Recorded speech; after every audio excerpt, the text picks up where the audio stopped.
when you're playing the very opening of this piece, the tendency is to push and sort of fall down the stairs rushing. So my suggestion is to vibrate certain keynotes. The one that I think is really important is to vibrate the F sharp at the very opening, because then the next three notes are pickups.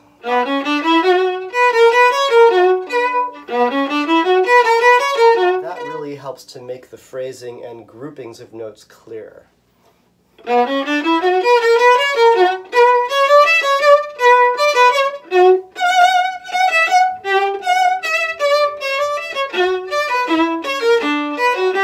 Here, we want to group these also as groups of three with a pickup.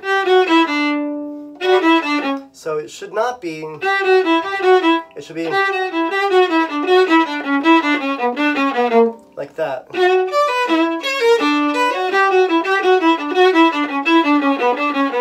Also, as the phrase goes down, let's come down in dynamic, and then when it comes back up, let's use more bow and create more line.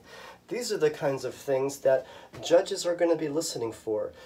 They're not totally interested in just having you play perfectly in tune, but have it be boring.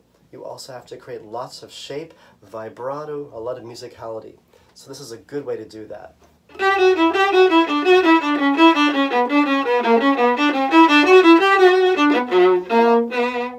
This is also a little bit of a tricky bowing right here.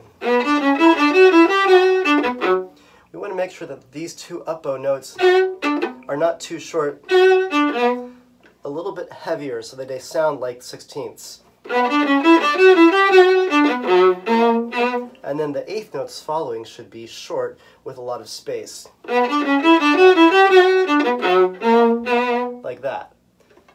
Then the next section, if you start in second position,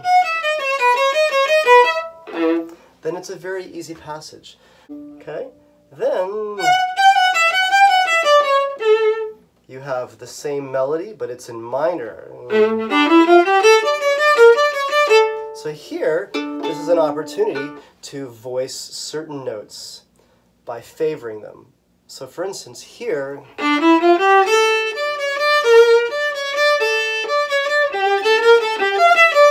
you want to bring those out. You don't want to just play straight. Doesn't say anything. Instead,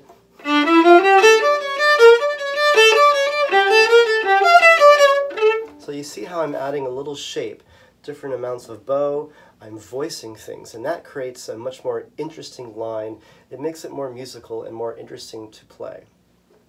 Going on, now these notes have lines on them, which is the first time this is done in this piece. So I think what you should do is play it very on the string and sort of dolce. Some again, then it's short, then slur.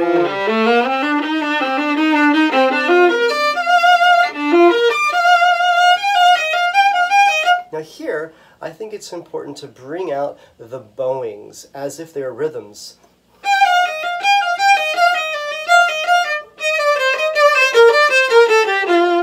I think that makes more interesting sense playing it. Then the next section, after three, if you begin in fourth position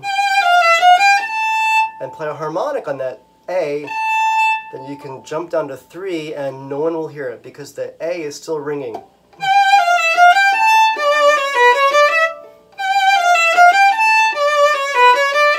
See? Also, the second phrase is lower, so let's play it a little bit softer. And that brings us to another climb. One of the more interesting bowings here is just after rehearsal 3. Now this piece was really written by Casadesus in the style of Handel, because they did not have this bow stroke during Handel's day. There's no way they could have done that with the bow they actually used back then. But it's kind of a fun stroke to do, so I suggest we give it a go. The key with this stroke is to make sure that we start quite high in the bow. If we can get to beat 3 and we're in the middle, then we can just do retakes on the last 2 beats. Like that, so that it has a nice sparkle, and you want to grab each string.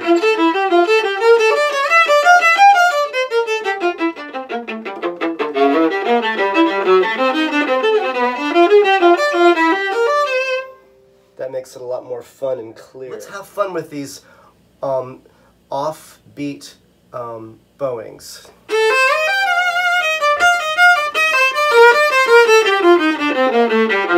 Now when we get to this section here, let's sit on that C sharp and vibrate a little bit. So basically, beat 1, beat 3, those should have some vibration and a little bit longer note, like a tenuto marking.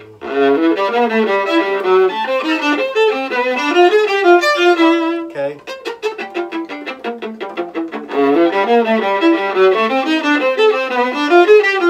Then here it's slurred.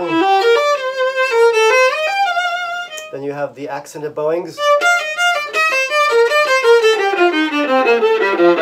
Vibrate.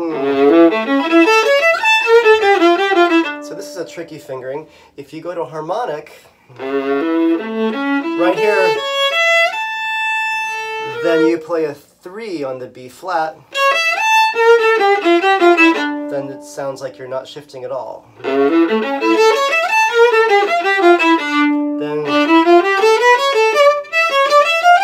again, if we go to second position,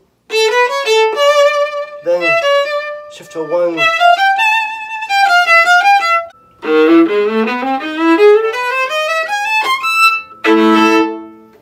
So there's a lot in this piece that you can do to make it very interesting. Remember, always look for the music in this piece. It's not just a bunch of notes that are to be played fast. It has to be played with a lot of vibrato, a lot of rich, warm sound, and a firm understanding of the different bow strokes. And then also a firm understanding of the groupings of these notes and how you make shape with the bow and with the vibrato.